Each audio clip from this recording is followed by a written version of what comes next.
आदाब, नमस्ते, सत श्री अकाल। मैं मुश्ताक का ग्रेटर जम्मू वर्चुअल के पेज पर प्रोग्राम टैलेंट स्पीक।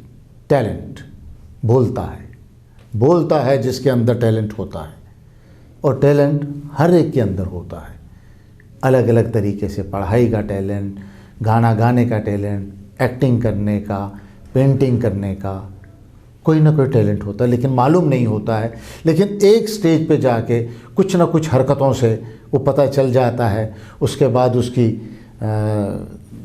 तैयारी शुरू हो जाती है, दोस्त मिल जाते हैं, उस्ताद मिल जाते हैं, तो वो चीज़ को तराशा जाया जाता है एक मुकाम पे लाने के लिए।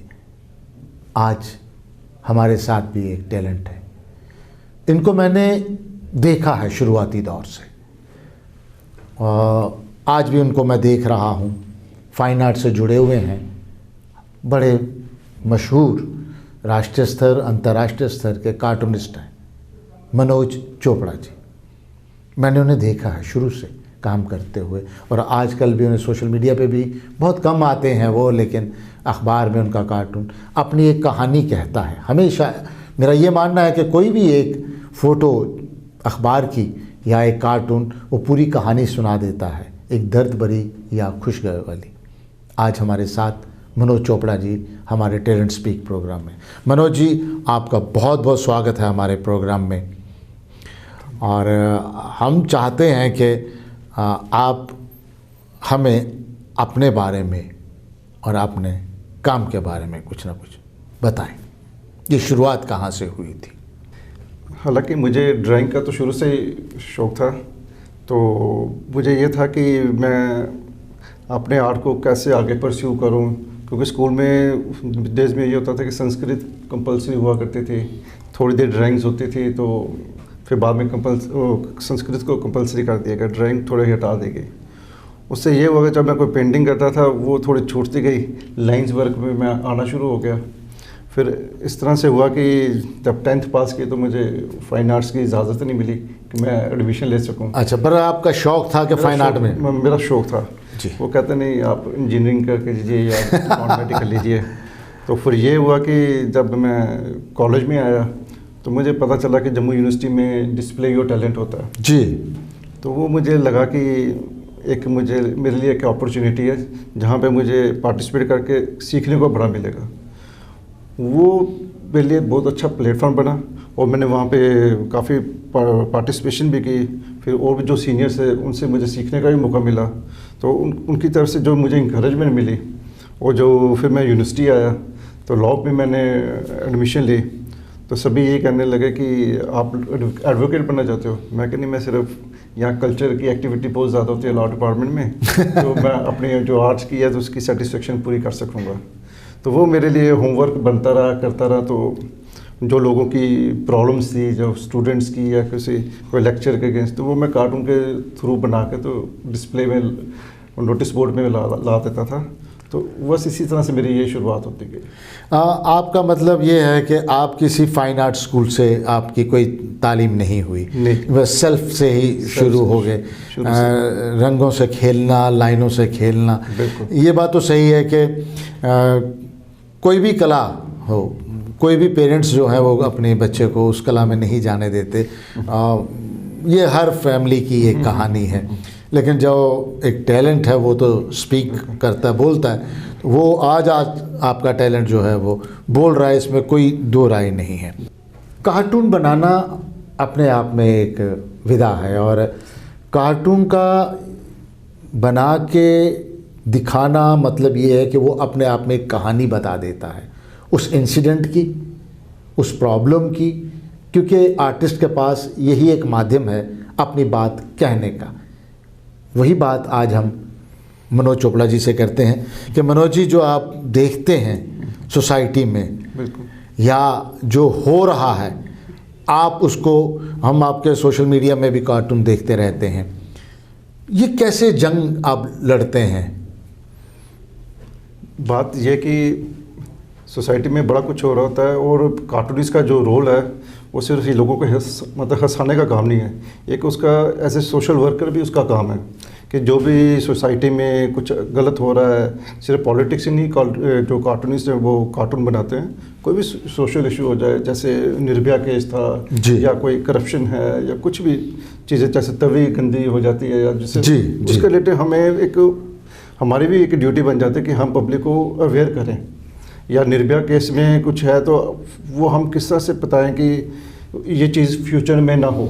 जी जी। या जब कभी कारगिल वार होती है या बॉर्डर्स में हमारे सैनिक जाते हैं या कुछ, उनको भी हम एक मतलब कि कहते हैं कि इनको इंकरेज करें कि पेट्रियटिज्म की फीलिंग लोगों में ला सकें। एग्जैक्ट। तो इतने सब्जेक्ट होते हैं। मैं अपने आप को लकी मानता हूँ कि भगवान ने मुझे, ईश्वर ने, कि एक लाइंस के थ्रू अपनी बात कहने का मौका दिया, क्योंकि पूरा पेपर भरा होता है न्यूज़ का तो लोग इतना नहीं भरते, लेकिन कार्टून की जो इमेज होती है वो उसके दिमाग में रहती है, वो 10 साल के बाद भी उसके दिमाग में वो आपका एक कार्टून जो होता है वो पूरी कहानी कह देता है, पूरी स्टोरी, मतलब उसको शब्दों में नहीं लिखा जाता लेकिन वो स्टोरी पूरी नरेट करता है, पूरी, इसमें कोई दो राय नहीं। क्योंकि निर्भया का जब केस का मैंने कार्टून बनाया था तो उस पर तो वो लाखों में शेयर हुआ, क्योंकि कहीं सॉन्ग्स में, मतलब कहीं गानों में उसकी क्लिपिंग यूज़ हुई, तो एक आपको सेटिस्फेक्शन लगती है कि फीडबैक इतना अच्छा जा रहा है, चलो आप एक अच्छा काम कर रहे हैं, इस सोसाइटी को भी अवेयर कर रहे हैं, एक आप अपनी जो आप बात कम्युनिकेट करना चाहते थे वो कम्युनिकेट हो जाती है। मनोज जी, आपको बहुत से पुरस्कार भी मिले हैं, उनके बारे में कुछ अगर बता दें। ये कि लोगों से बड़ा प्यार भी मिला, और स्टार्टिंग में मुझे एक जूनियर फेलोशिप मिली थी गवर्नमेंट ऑफ इंडिया से। अच्छा। फिर ललित कला की भी मुझे स्कॉलरशिप मिली थी, और स्टेट अवार्ड भी था मेरा, पेंटिंग्स में था। और बड़ी बात है कि मुझे डिस्प्ले योर टैलेंट से तो काफ़ी वो तो गोल्ड मेडल वगैरह मिले, लेकिन है कि फिर मैंने इंटरनेशनल लेवल पे भी कोई 10-12 अवार्ड पुरस्कार हैं इसमें, तो अनगिनत मेरी एग्जीबिशंस वहाँ पे सिलेक्ट हुई हैं। जी। तो जिसमें कोई मेरा पोलैंड से है, चाइना से है, ब्राज़ील से है, मेरे अवार्ड्स हैं। तो एक काफ़ी लोगों का मुझे प्यार भी मिला। और हमारा क्या था कि कार्टूनिस्टों के लिए बेंगलोर में इंडियन इंस्टीट्यूट ऑफ कार्टूनिस्ट, तो वो भी एक ऑल इंडिया लेवल पे जो भी पब्लिश्ड वर्क होते हैं उसमें उनको भी अवार्ड देते हैं। तो मेरा 2 बार उसमें अवार्ड आ चुका है, जो हमारे लिए ऑस्कर जैसा हो। नहीं, बहुत है। आप बात वही आई है कि आपने अपना ढोल नहीं बजाया। ये एक प्रॉब्लम है, आपने अपना ढोल नहीं बजाया। जितने आपने पुरस्कार मुझे गिना दिए, और वाकई मैंने, और आप सोशल मीडिया पे भी अपना इतना डिस्प्ले नहीं करते, भाई ठीक है यार, ये मैंने कर दिया, अखबार में आ गया। लेकिन टारगेट जो है, आप चाहते हैं जो इंटरनेशनल सीन पे आपका नाम है, इसमें कोई दो राय नहीं है। बाकी जो आपने अभी जिक्र किया, थोड़ा सा, इसीलिए आज हम इस टैलेंट स्पीक के माध्यम से कोशिश कर रहे हैं कि आप लोगों तक पहुँचें और आपके काम को सराहा जाए, आपके काम के बारे में जानें, जो आप हमने बता रहे हैं। एक्चुअली आपने जो बात की ढोल बजाने की, कि क्योंकि मुझे रोज़ एक कार्टून देना होता है, तो फिर मेरा दिन वही 0 से स्टार्ट होता है। तो वो कहते हैं पूरे कार्टूनिस्ट को पूरा दिन ढूंढना पड़ता है, अगले दिन मैंने क्या एक लोगों को मैसेज देना है, तो हमें वो खबर नहीं रहती कि बाकी काम भी करने, मतलब ढोल बजाने का मौका नहीं मिलता, टाइम नहीं मिलता। नेक्स्ट डे फिर उसी जद्दोजहद में हम लग जाते हैं कि आज क्या बनाना, क्या आइडिया, कैसे डेवलप करें। मनोज जी की इस बात पे तो कोई दो राय नहीं है कि जैसे वो कह रहे हैं कि मुझे रोज़ एक कार्टून बनाना होता है और मेरी वही 0 से शुरू हो जाता है, फिर सोच, एक लड़ाई लग जाती है, अंतर्द्वंद शुरू हो जाता है। और वाकई ये सही बात है, आर्टिस्ट के लिए बहुत मुश्किल है, क्योंकि आर्टिस्ट को रोज़ाना प्रूव करना पड़ता है कि मैं एक अच्छा आर्टिस्ट हूँ। आज कुआं खोदा, पानी निकला, पिया, कल फिर कुआं खोदना है, पानी निकालना है, पीना है, क्योंकि जो आज किया है ज़रूरी नहीं कि कल भी वो अच्छा होगा। जो कल अच्छा हुआ वो परसों नहीं अच्छा हो सकता, क्योंकि कला के क्षेत्र में रोज़ हमें अपने आप को प्रूव करना होता है, जैसे आपने कहा मनोज जी, और आपको उस जंग में आप लगे रहते हैं। और क्या आगे क्या है? आगे तो यही है कि अब तो इसी चीज़ को मैं और भी आगे करना चाहता हूँ, कुछ और भी इश्यूज़ को, या कुछ कोई कलेक्शन बनाना चाहता हूँ। वो कर भी रहा हूँ मैं उन चीज़ों पे वर्क। जैसे कहीं इलेक्शन कैंपेन थी पीछे, तो उसके लिए मुझे कि वोटर्स को इनकरेज करना है, तो उसके लिए भी मैंने एक सीरीज़ तैयार की थी, तो हमारी JNK गवर्नमेंट को मैंने बना के दी थी।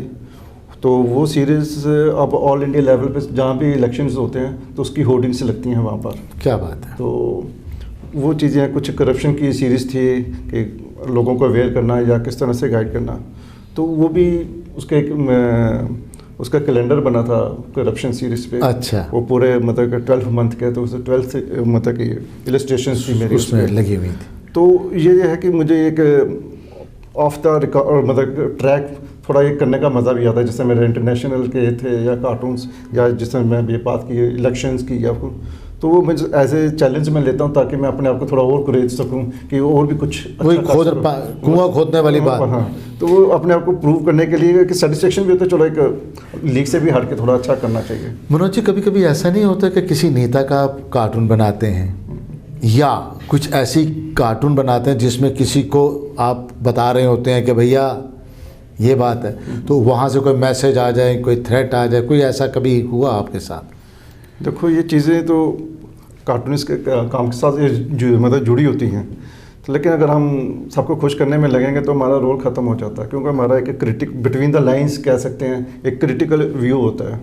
और बड़ी बात क्या होती है कि आपके जब वर्क पब्लिक में जाते हैं तो एक रीडर्स का भी फेथ बन जाता है, क्योंकि नहीं तो सामने पता लगता है कि कौन बायस्ड है या कुछ। आजकल तो ये चीज़ें बहुत चलती हैं, तो एक जो फेथ क्रिएट होता है तो उससे जो जिसके अगेंस्ट भी बना होता है तो वो भी कहते हैं ये आगे बड़ा फेमस है तो इसको छेड़ना नहीं चाहिए। तो बाकी हमें तो कोई डायरेक्ट कहते हैं, बाकी एडिटर्स की भी रिस्पॉन्सिबिलिटी होती है। तो कभी कभी एडिटर की तरफ से भी आ जाए, या मनोज जी थोड़ा सा नरमी रखो यार, तो वो कभी कभी ख्याल रखना आ जाता है। हाँ, आ बिल्कुल। जाता है।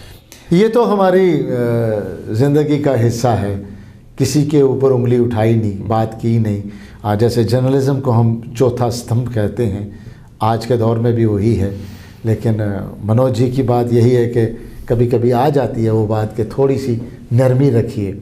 मनोज जी, आप तो नरमी रखते हैं, आप तो वैसे ही नरम आदमी हैं, एक बहुत सिंपल तरीके से। वही ना आपने अपना ढोल बजाया, यहाँ बहुत ढोल बजते हैं, नगाड़े बजते हैं, है ना, आपने कभी नहीं बजाया, लेकिन आपके काम ने नगाड़े बजाए, आपके काम के ढोल बजे, जैसे आज हमें पता चला आपके माध्यम से।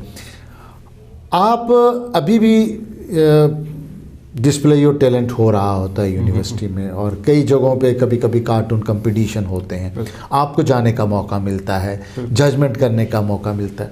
आपको क्या दिख रहा है, कोई फ़र्क, कोई अंतर, या कोई डेडिकेशन में कमी? बच्चों की आने वाली पीढ़ी से आप क्या उम्मीद रखते हैं, क्या कर रहे हैं, कहाँ जा रहे हैं?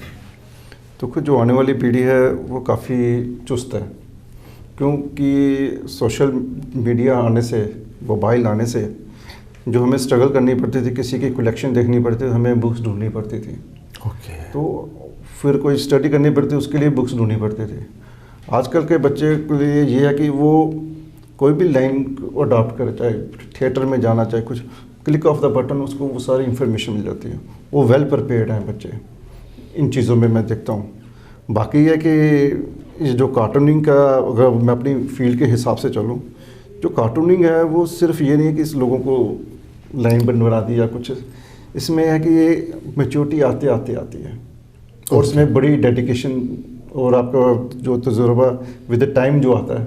वो कोई कहे कि मैं जस्ट पास किया है तो मैं कार्टून्स कर लूँ, वो नहीं होता इसमें आपको, क्योंकि ये कुछ सिखा भी नहीं सकता। इसमें है कि क्योंकि ड्राइंग सीख लेंगे, लेकिन जो थॉट्स की मैच्योरिटी, सोच है, सोच, अगर आपने कोई कैरेक्टर बनाया तो अगले को भी वही लगना चाहिए कि हाँ इसने कहाँ की बात कर रहे हैं, कहाँ की बात कर रहे हैं, क्योंकि हमें तो एक्सप्लेन कुछ करना नहीं होता, हमें सिर्फ इलस्ट्रेट करके वो चीज़ें बनानी होती हैं। तो बाकी ये है कि आने वाले बच्चों के लिए ये है कि सिर्फ न्यूज़पेपर नहीं है, वो सोशल मीडिया पे भी अपना वर्क शो कर सकते हैं, डिस्प्ले कर सकते हैं, अपने पेजेस बनाते हैं।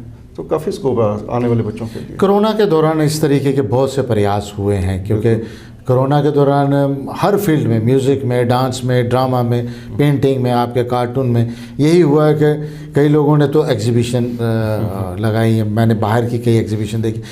एक चीज़ और है मनोज जी, जो मैंने आपके कार्टून में देखी, आप अपने कार्टून में कोई ऐप इस्तेमाल नहीं करते, कोई सॉफ्टवेयर नहीं होता है आपके ऐप में। आपका जो कार्टून होता है वो आपके हाथ की लाइन होती है, जिसे मैं ये कहूँगा देसी तरीके से मैनुअल। बिल्कुल बिल्कुल। क्योंकि जो पहले हमारा ट्रेडिशनली ब्लैक एंड वाइट होता था जी। जो हम एक पेज पे बनाते थे वही एज इट इज़ चला जाता था और प्रिंट हो जाता था। लेकिन अब क्या कि टेक्नोलॉजी बेहतर होती जा रही है, न्यूज़पेपर वाले भी चाहते हैं कि हमें कलर्ड कार्टून मिले।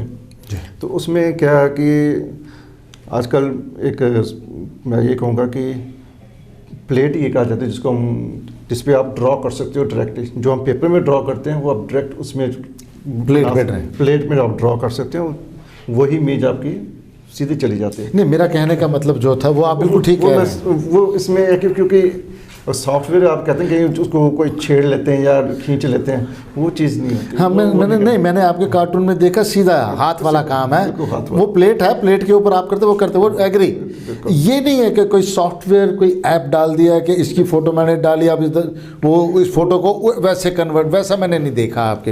ये क्या टेक्नोलॉजी, ये क्या है, ये थोड़ा सा वो फिर एक्चुअली है कि जिसका थोड़े हाथ में कोई तंगी हो या कुछ हो तो वो कहीं करते हो तो मैं कह वो फिर बेईमानी हो जाती है। अपना आपकी जो अपनी क्रिएटिविटी है प्योर जो आप अपने हाथ से बनाते हैं, एक क्या होता है आपके जो हम किसी का वर्क देखते हैं हम ये पहचान जाते हैं हाँ ये आर.के. लक्ष्मण का है, ये फलाने आर्टिस्ट का सिग्नेचर, उसका सिग्नेचर मिल जाता है, सिग्नेचर बनता करेक्टर से पता लग जाता है ये उसका हाथ है। बिल्कुल। तो कोई सॉफ्टवेयर वगैरह कुछ हम यूज़ करेंगे या कुछ करेंगे तो वो प्योरिटी ख़त्म हो जाती है, वो सोल चली जाती है। मैं एग्जैक्ट मतलब आपका कार्टून हम देखते हैं तो हमें पता लग जाता है कि ये मनोज चोपड़ा जी का ही कार्टून है, किसी और का नहीं है। तो साथियों, आज हमारे साथ मनोज चोपड़ा जी, कार्टूनिस्ट, जिन्होंने अपने बारे में, अपने सफ़र के बारे में और इस कार्टून की दुनिया के बारे में हमें बताया, रूबरू करवाया, बताया साफ शब्दों में। कई बातें हमने उनसे कही, जानी। हमने उनसे कहा कि आप ढोल नहीं बजाते, वो मान गए हाँ मेरे पास ढोल नहीं मैं बजा सकता क्योंकि मेरे पास टाइम नहीं है, क्योंकि मेरा काम मेरा ढोल है।